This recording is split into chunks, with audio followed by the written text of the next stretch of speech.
சேரல் ஒரு முன்னோட்டம். தமிழர்களோட வாழ்வியல்ல நீங்க வியந்து பார்க்கக்கூடிய விஷயம் என்னங்க? தன்மானத்தை இழக்காத இனம் தமிழினம். சின்ன சின்ன பிழைகள் நேரலாம், அதெல்லாம் உதிரிகள். அதுக்கப்புறம் அவருடைய விருந்தோம்பல். தன்மானமும் விருந்தோம்பலும் தமிழர்களின் தனிப்பண்புகள். 2000 ஆண்டுகளாக அற்றுப்போகாத விழுமியம் என்று பார்த்தால் தமிழருடைய தன்மானத்தையும் விருந்தோம்பலையும் சொல்வேன். விருந்தோம்பல் அப்படின்னு சொல்லும் போது இந்த கிராமத்து உணவு, கிராமத்து கோழி சாரோட வாசனை கூட எனக்கு தெரியும் அப்படின்னு நீங்க சொன்னீங்க. நீங்க வேடிக்கையா என்னுடைய ரகசியத்தை நீங்க உடைக்கிறீங்க. அதாவது நான் இங்கிருந்து புறப்படும் போதே, என்ன கோழி பிடிச்சிட்டீங்களா, கார்ல போறேன்னு வச்சுங்க, வாட்டியாச்சா. அந்த கோழி நீங்க அசைவம் எத்தனை பேர் தெரியல, இந்த கோழி வாட்டுகிற போது அவனுடைய உள் ரோமங்கள் கருகிற வாசனை ஒன்று இருக்குது.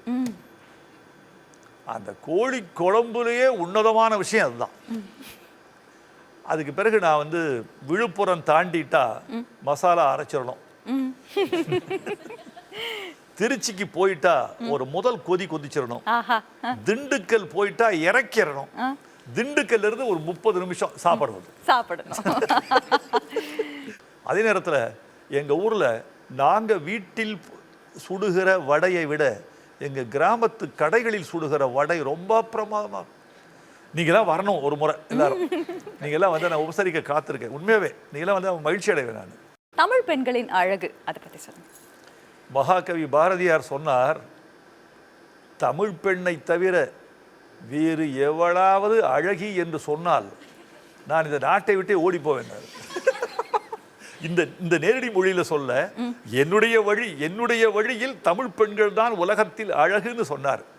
உடல் ரீதியாக பார்ப்பது அல்ல அழகு, அதை தாண்டிய பண்பாடு, அதை தாண்டிய விழுமியங்கள், அவர்கள் சேர்த்து வைத்திருக்கிற பண்பாட்டு செல்வங்கள், ஒரு தாய் வழி இவர்கள் கொண்டு வந்திருக்கிற பண்பாட்டு கருவூலங்கள், பேணுவதற்குரிய பண்பாடும் மரபணுக்களும் கருணையும் அன்பும் இந்த பெண்களுக்கு வாய்த்திருக்கிறது என்று மகாகவி பாரதி கருதி இருப்பார் என்று நினைக்கிறேன். கவிஞர்கள் ஏன் நிறைய சம்பாதிக்கணும், பொருள் ஈட்டணும் அப்படின்னு நீங்க நினைக்கிறீங்க? எந்த கவிஞரும் நிறைய பொருள் ஈட்டுறது இல்லமா. நீங்க என்ன நினைச்சு சொல்லாதீங்க. நீங்க அதாவது ஒப்பீட்டளவில் நான் கொஞ்சம் ஈட்டியதாக உங்களுக்கு தெரியும். அவரை விட இவரை விட நான் என்னை விட பெரிய கவிஞர்களை நினைத்து பார்க்கிற பொழுது, சில கவிஞர்கள் எல்லாம் மேல்நாடுகளில் விமான நிறுவனத்தில் பங்குதாரர்களாக இருக்கிறார்கள். சில பேர் தனியாக தீவு வாங்கி இருக்கிறார்கள். நான் அவர்களை நினைத்து பார்த்தால் நான் ஏழை. நான் என்னை பொறுத்த நினைப்பது, பணம் என்பது எனக்கு சுதந்திரம், பணம் என்பது என் மானம். இங்கிருந்து ஒரு 300 கிலோமீட்டர் நான் கார்லேயே போனா தான் எனக்கு ஒரு பல்லவி வரும் நினைச்சா, நான் 300 கிலோமீட்டர் கார்ல போகக்கூடிய வசதி வேணும் எனக்கு. இவ்வளவுதான், இதுக்கு மேல ஒண்ணும் இல்லை. அதனால அந்த பணத்தை நீங்கள் எப்படி ஈட்டுகிறீர்கள் என்பதை பொறுத்துத்தான் அது மானத்துக்கும் சுதந்திரத்துக்கும் துணை இருக்கும். எனவே பொருள் ஈட்டுங்கள், வருமான வரி கட்டி வாழுங்கள். பொருள் ஈட்ட ஆரம்பிச்சதுல இருந்து, அதாவது நீங்க ஆரம்ப காலகட்டத்தில் நீங்க சம்பாதிக்க ஆரம்பிச்சதுல இருந்தே சிறுக சேமித்து நீங்க நிலம் வாங்கக்கூடிய ஒரு பழக்கம் உங்களுக்கு இருந்திருக்கு. இந்த நிலங்கள் பத்தி பேசும்போது தமிழர்கள் ஏன் நிலம் வாங்கணும்? எவன் நிலையாக வாழ வேண்டும் என்று விரும்புகிறானோ அவன் நிலம் வாங்குகிறான். நாடோடி வாழ்க்கையில் நிலம் தேவையில்லை, இருந்து வாழ நினைக்கிறவன் நிலம் வாங்குகிறான். இதான விஷயம். உங்க கேள்விக்கு இன்னொரு பதில் சொல்றேன். புதைத்தல், எரித்தல், இந்த ரெண்டில் எது தமிழன் கலாச்சாரம் நினைக்கிறீங்க? புதைத்தல். உங்க அறிவை நான் பாராட்டுறேன் சகோதரி, ரொம்ப பாராட்டுறேன். ஏம்மா அது? நான் பார்த்த என்னோட குடும்பத்தில் இருக்கக்கூடிய வழக்கப்படி நான் சொன்னேன் சார். அந்த வழக்கம் ஏன் வந்தது நான் சொல்றேன். அதாவது எரித்தல் புதைத்தல் 2 கலாச்சாரம் இருந்தது. யார் எரித்தார்கள் என்றால், எவன் நாடோடி வாழ்க்கை வாழ்ந்தவனோ அவன் எரித்தான். அவன் திரும்பி அங்க வருவானான்னு தெரியாது. அவன் புதைத்தால் தன் மூதாதையரை புதைத்த இடம் என்று திரும்பி வரணும். அவன் போய்கொண்டே இருக்கிறவன், அவனுக்கு நிரந்தரமான இடம் இல்லை. நாடோடி வாழ்க்கை வாழ்ந்தவன் இறந்து போன உடல்களை எரித்து விட்டு போனான். அந்த நிலத்திலேயே, அந்த ஊரிலேயே, அந்த மண்ணிலேயே இருந்து வாழ்கிறவன் புதைத்தான். மீண்டும் வந்து தாய்க்கு வணக்கம் சொல்ல, மீண்டும் வந்து தந்தைக்கு வணக்கம் சொல்ல, மீண்டும் தாத்தாவின் சமாதியில் விழுந்து வணங்க. இன்னொரு சொல்றேமா, ஒரு பாட்டுல இருந்தமா, எது வரைக்கும் இந்த ஊர் நமக்கு சொந்தம் அப்படின்னு கேட்டா, எந்த ஊரில் தாய் இருக்கிறாளோ அவள் இருக்கும் வரைக்கும் அந்த ஊர் நமக்கு சொந்தம். தாய் மறைந்த பிறகு எந்த ஊரில் நிலம் இருக்கிறதோ அந்த ஊர் நமக்கு சொந்தம். அதுதான் தாயையும் பூமியா நினைச்சான், பூமியின் தாயா நினைச்சான் தமிழன். நிறைய நம்ம பேசுறோம். உங்களுக்காக சில புகைப்படங்கள் இங்க இருக்கு. அந்த புகைப்படங்களை நம்ம பார்க்கலாம். அதற்கப்புறமா நம்ம பேசலாம். காட்டுங்க. தண்டட்டி. இந்த தண்டட்டி இருக்கு பாருங்க. இப்ப நான் ஊருக்கு போயிருந்த போது மேற்கு தொடர்ச்சி மலை இழைச்சு போகும் என்ற அந்த பாடலுக்கு ஒரு வரி எழுதியிருந்தேன். சாதிசனம் பேசும் மொழி சங்கீதம் கேளாம இதிகாச எழுத்துக்கு சகவாசம் இருக்காதுன்னு எழுதியிருந்தேன். அவங்க பேசுகிற அந்த மொழி தான் எங்களுக்கு வருது. அப்படி அதுக்கு என்ன சார் எடுக்கலான்னு கேட்டபோது, தண்டட்டி போட்ட கிழவிகள் ஒரு 16 பேரை உட்கார வைப்பான்னு சொன்னேன். கரட்டுப்பட்டி என் தாய் பிறந்த ஊர். அந்த ஊரில் தண்டட்டி போட்ட கிழவிகள் ஒரு 10-12 பேர் ஒரு திண்ணையில் அமர்ந்து நான் அவர்களோடு உரையாடுகிற காட்சி எடுத்திருக்கிறோம். இந்த தண்டட்டி என்பதற்கு இது மிக பழைய நகை. இதுக்கு சங்க இலக்கியத்தில் தண்டட்டி இருந்திருக்குமா?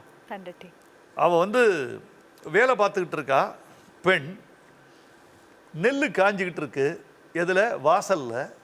கோழிகள் மேயுது. கோழி மேய போது இவள் செய்த வேலையை விட்டு விட்டு கோழியை துரத்த முடியல. அதனால இந்த காதில் இருந்த தண்டட்டியை கழட்டி ஒரு எரிஞ்சா கோழி மேல. அப்ப என்ன அர்த்தம்னா, தங்கத்தை விட நெல்லு விலை அதிகம் அர்த்தம். கோழி எரிந்த கொடுங்கார் கணங்குழை. குழைனா இந்த நகை, இந்த கணங்குழை.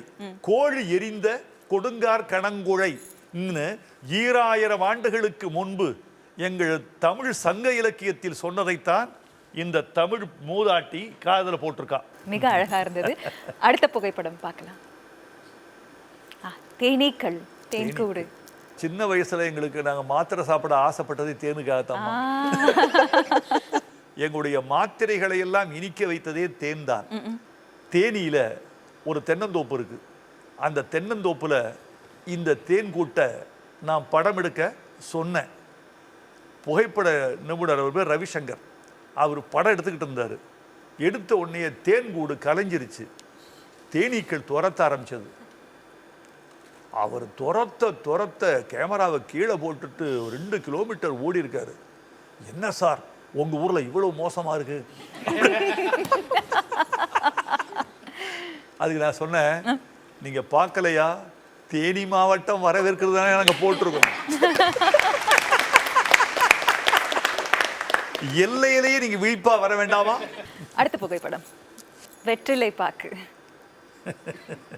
நான் சின்ன வயசுல வெற்றிலை போட அனுமதிக்க மாட்டார்கள். அந்த ஞாபகம் வருது. இன்னொன்று சொல்றேன், வெற்றிலையில் மிக முக்கியமான ஒரு செய்தி என்னன்னா, எங்க ஊர்ல 2க்குமே வெற்றிலை ஒரு அடையாளமாக வைப்பாங்க. முறிவுக்கும் அடையாளம் வைப்பாங்க, திருமணம் சேருவதற்கும் அடையாளமாக வைப்பாங்க.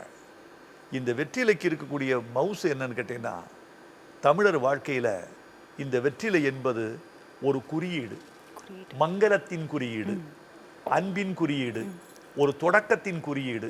அது அப்படியே பழகி போச்சு. எல்லாரும் சாப்பிடலாம், ஆனால் குழந்தைங்க மட்டும் சாப்பிடக்கூடாது, கோழி முட்டிரோன்னு பயம்லாம் படுத்தி வச்சிருப்பாங்க ஊர்ல. வெற்றிலை பாக்கோட கதையெல்லாம் நிறைய பேசணும். அடுத்த புகைப்படம் பார்க்கலாம். தமிழ்நாட்டில் பாடலாசிரியர்களில் எனக்கு மிகவும் பிடித்த ஒரு பாடலாசிரியர் பட்டுக்கோட்டை கல்யாண சுந்தரம். எனக்கு ரொம்ப வியப்பு என்னன்னா, பாட்டு எழுத வருவதற்கு முன்னால 17 தொழில் செஞ்சிருக்காரு. அவர் 17 தொழில் செய்து அனுபவத்தை கற்றுக்கொண்ட பிறகுதான் பாட்டு எழுத வந்திருக்கார். பட்டுக்கோட்டை கல்யாண சுந்தரம் எழுதிய வரிகள் என்னுடைய 12 வயதில் நான் பாட நோட்டில் எழுதி வைத்திருந்த வரிகள். காலத்திற்கு கருணை இல்லை. காலம் இவரை ஒரு 29 வயதில் நம்மிடமிருந்து பிரித்து கொண்டது.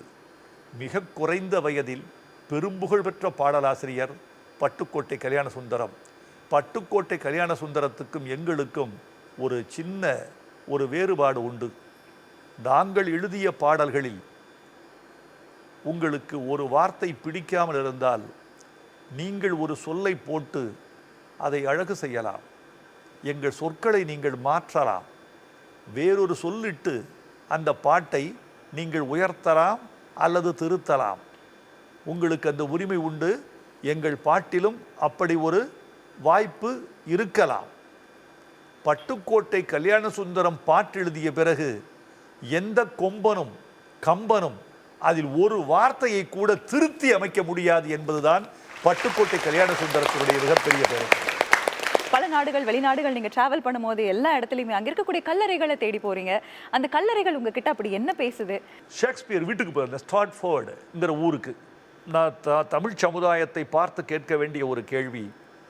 அங்கெல்லாம் ஒரு கலைஞன், ஒரு கவிஞன், ஒரு தத்துவ சிந்தனையாளன், இப்படிப்பட்ட ஆட்களை எல்லாம் மரபு மாறாமல் பாதுகாக்கிறார்கள். ஷேக்ஸ்பியரில் அவன் பிறந்த நூற்றாண்டில் எப்படி அந்த வீடு இருந்ததோ அந்த வீட்டின் தடம் மாறாமல் அப்படியே பாதுகாக்கிறார்கள். அந்த கருப்பிடிச்ச அந்த புகை கூண்டு, கல், உடைந்த கல், நான் பார்த்ததில் நான் வியந்து போனது என்ன தெரியுமா? நீங்கள் சொன்னால் வியப்படைவீர்கள். ஷேக்ஸ்பியர் வீட்டை நான் பார்த்து வியந்தது, அவர் பள்ளியில் அவர் உட்கார்ந்து படித்த பெஞ்ச். ஷேக்ஸ்பியர்னு அவர் எழுதல, ஆணியில அந்த பெஞ்சில் வில்லியம்னு கிறுக்கி இருக்காரு. வில்லியம் ஷேக்ஸ்பியர் தான் அவர். வில்லியம்னு கிறுக்கி இருக்காரு. அந்த வில்லியம் என்று அவர் கிறுக்கி இருந்த அந்த பள்ளத்தில், அதாவது கை ரேகைக்குள்ள எப்படி இந்த விரல்களெல்லாம் போய் தேய் பார்ப்பேனோ அப்படி இந்த வில்லியம்னு எழுதியிருந்த அந்த பெஞ்சில், அந்த மரப்பெஞ்சில் இருந்த அந்த பள்ளத்திலெல்லாம் என் சுட்டு விரல் நுழைந்து நுழைந்து எழுதி எழுதி திரும்பியது. இது வில்லியம் ஷேக்ஸ்பியர் எழுதிய கையெழுத்து போட்ட அந்த இடமல்லவா?